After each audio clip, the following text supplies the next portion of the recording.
नमस्कार दोस्तों, मैं बाल मुकुंद धुरिया। आज 13 फरवरी है और आप देख रहे हैं कि करीब 80 दिनों से किसान आंदोलन हमारे देश में चल रहा है। भारत दुनिया का सबसे बड़ा लोकतंत्र है और इसीलिए भारत दुनिया का सबसे बड़ा लोकतंत्र है, इसीलिए पूरी दुनिया की निगाहें हमारे किसान आंदोलन पे है। किसान आंदोलन आज के दिन में पूरी दुनिया में चल रहे कहीं भी किसी भी किस्म के आंदोलन से सबसे बड़ा आंदोलन है। और इसको अगर मोदी जी की भाषा में या भाजपा की भाषा में कहें तो 70 सालों में ऐसा आंदोलन नहीं हुआ, इतने दिनों तक नहीं चला। लेकिन सवाल यह है कि आंदोलन से निपटने के लिए सरकार ने जो जो किया वो भी 70 सालों में नहीं हुआ। किस तरह से किसानों को बदनाम करने के लिए 26 जनवरी का खेल हुआ, किस तरह से जनता द्वारा किसानों को मारने का, पिटवाने का और आम आवाम में, पूरे देश में किसान आंदोलन को बदनाम करने का, एंटी सोशल और माओइस्ट, खालिस्तानी, पाकिस्तानी सपोर्टर, क्या क्या कहा गया सरकार के द्वारा। पर सरकार एक काम नहीं कर रही है, किसानों से बात करके उनकी समस्या का हल कर देना, उनके मांगों को मान लेना, ये किसानों के साथ सरकार नहीं कर रही है। कृषि मंत्री बात करने जाते हैं, 11 दौर की वार्ता हुई है, किसान अपनी बात किसानों को, सरकार अपनी बात किसानों को समझाने पे तुली हुई है, उनकी सुनने को तैयार नहीं है, उनकी मानने को तैयार नहीं है। ये चीज दुनिया देख रही है। भारत के लिए, हमारे लिए ये चीज शर्म की बात है कि पूरी दुनिया देख रही है कि दुनिया की सबसे बड़ी पार्टी जिसकी सरकार हिंदुस्तान में चल रही है, उस पार्टी का अपने देश में जो वाजिब सवालों की मांग करने वाले लोगों के साथ क्या व्यवहार हो रहा है। आप भी इस पर जरा ध्यान दीजिएगा। और सबसे दुखद बात यह है कि हमारी जो संस्थाएं हैं, पार्लियामेंट में अभी बहस चल रहा है। राष्ट्रपति जी का अभिभाषण के बाद लोग जवाब दे रहे हैं, बात कर रहे हैं।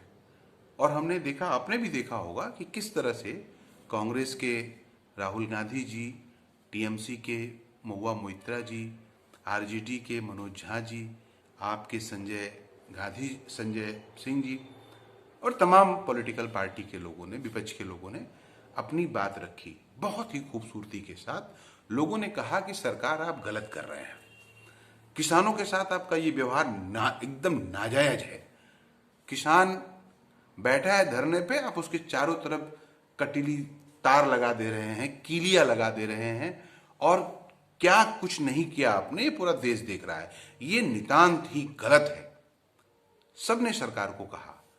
लेकिन सरकार के जो मुखिया हैं, माननीय प्रधानमंत्री जी, वो आते हैं तो एक मेंबर ऑफ पार्लियामेंट जो जिनका टेनओवर पूरा हो रहा है, जिनका समय पूरा हो रहा है, उनकी बात पे रोते हैं, आंसू बहाते हैं। ठीक उसी समय हमारे देश के ही उत्तराखंड में भूस्खलन होता है, जलस्खलन होता है, हिमस्खलन होता है और वहां पर 150 से 200 लोग मारे जाते हैं। उस पर प्रधानमंत्री जी एक आंसू नहीं बहाते हैं, लेकिन एक फर्जी तरीके से गुलाम नबी आजाद जी को सामने करके रोना धोना करते हैं। और वहीं ठीक दूसरी तरफ किसान आंदोलन में 200 से ज्यादा लोग मर गए हैं, उस पर चूं तक नहीं करते हैं। क्या ये नाटक नहीं लगता है?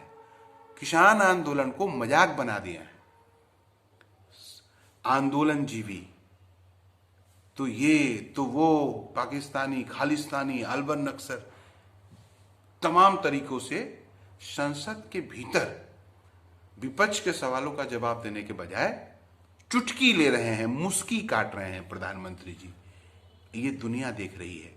और दोस्तों, ब्रिटेन के पार्लियामेंट से लेकर दुनिया के तमाम देशों के पार्लियामेंट में, संसदों में और वहां की सरकारों में अब भारत सरकार द्वारा किसानों के साथ किए जा रहे व्यवहार पे चर्चा हो रही है, बात हो रही है।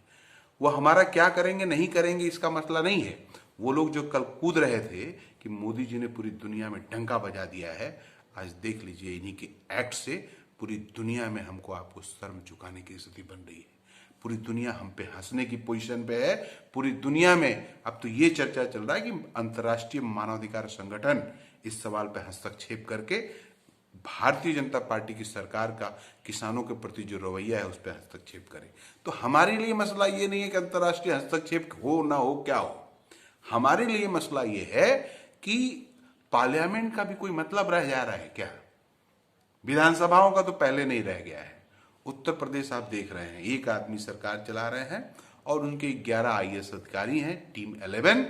उसके अलावा सब जाओ तेल लेने, उस अलावा कोई मतलब नहीं है। देश 2 लोग चला रहे हैं। भारतीय जनता पार्टी के लोग भी ऑफ द रिकॉर्ड कह रहे हैं कि कुछ किया नहीं जा सकता है, हम लोग भी बर्बाद चल रहे हैं। तो ये स्थिति बन गई है। ये क्या लोकतंत्र के लिए अच्छा है? बहुत बुरा है, बहुत बुरा है। अगर देश नहीं सुरक्षित रहेगा तो कोई नहीं बचेगा।